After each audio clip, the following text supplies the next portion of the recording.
নমস্কার বন্ধুরা, আমি Sanchita's essence stitching tutorial YouTube চ্যানেলে আপনাদের সবাইকে স্বাগত। আজকে আমরা সিভিংয়ের একটা বিশেষ রকমের টিপস শিখব।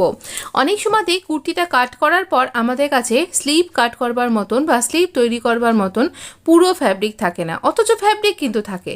তো আমরা সেইটাই দেখব কি করে আমরা এই রকম স্লিভগুলো তৈরি করব। এই ধরনের স্লিভকে কলিওয়ালা স্লিভ বলে বা কি করে জয়েন্ট লাগাবেন কম কাপড়ে এরকম বলা হয়ে থাকে। এখানে দেখুন 4 ফোল্ড করে আমার কাছে রয়েছে 8 ইঞ্চি মতন ফ্যাব্রিক। এবার আমার কাছে দরকার হচ্ছে 11 ইঞ্চি উইথের ফ্যাব্রিকটা।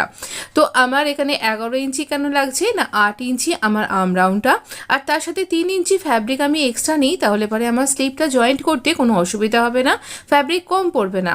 তো আমি সেই জন্য এখানে 11 ইঞ্চি উইথ করলাম। তাহলে এখানে এই এতখানি ফ্যাব্রিক মোটামুটি 5 থেকে 5.5 ইঞ্চি মতন ফ্যাব্রিক কম পড়ে যাচ্ছে। এছাড়া আমার কাছে এই অংশের ফ্যাব্রিকটা বেঁচে গেছে, মানে আমি এখানে ব্যাক পার্ট এবং ফ্রন্ট পার্টকে আলাদা রকম করে কাট করেছি, তাই সেই টুকরোটা।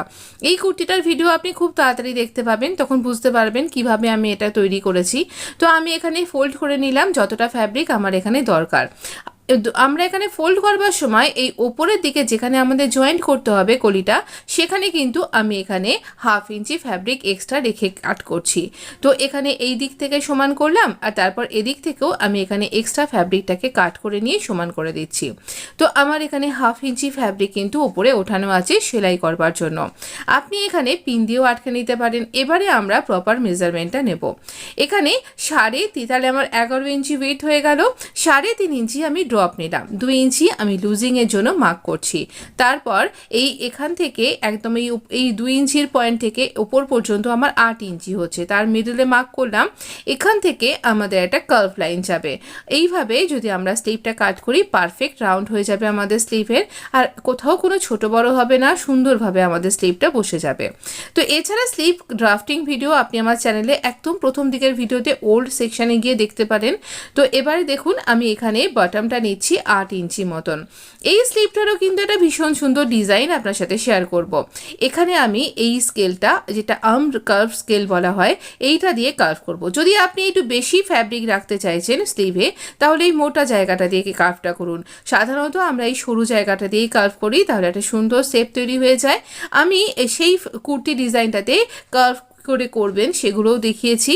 তাই এই স্কেলের ব্যবহার যারা প্রফেশনাল কাটিং করেন তারা করে থাকেন, তাই জন্য তাদের কাটিং আরও সুন্দর হয়। যদিও আমি এই স্কেল ছাড়াও কি করে কাট করা যায় এইরকমভাবে সেইভাবেই আপনাদের এতদিন শিখিয়েছি। তাও যদি কেউ মনে করেন এইভাবে এই স্কেলগুলোর ব্যবহার জানবেন, তাদের জন্য এটা তৈরি করছি।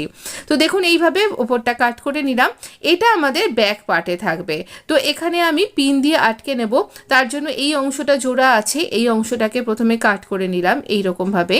তারপর 1/2 ইঞ্চি করে ফ্যাব্রিক এখানে রেখে আমরা এখানে জুড়ে দেব। তো এইভাবে আমি এখানটা কাট করে নিলাম।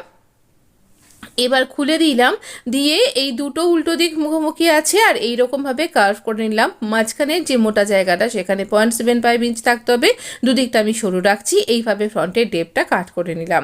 এই ভিডিওটা যদি আপনার মনে হচ্ছে ইউজফুল, তাহলে অবশ্যই এটা লাইক করতে ভুলবেন না, আর বন্ধুদের মধ্যে শেয়ার করতে ভুলবেন না। চ্যানেলটা পছন্দ হলে, আমার শেখানোটা পছন্দ হলে অবশ্যই চ্যানেলটা সাবস্ক্রাইব করে নোটিফিকেশান অন করতে ভুলবেন না। এইভাবে আমরা তৈরি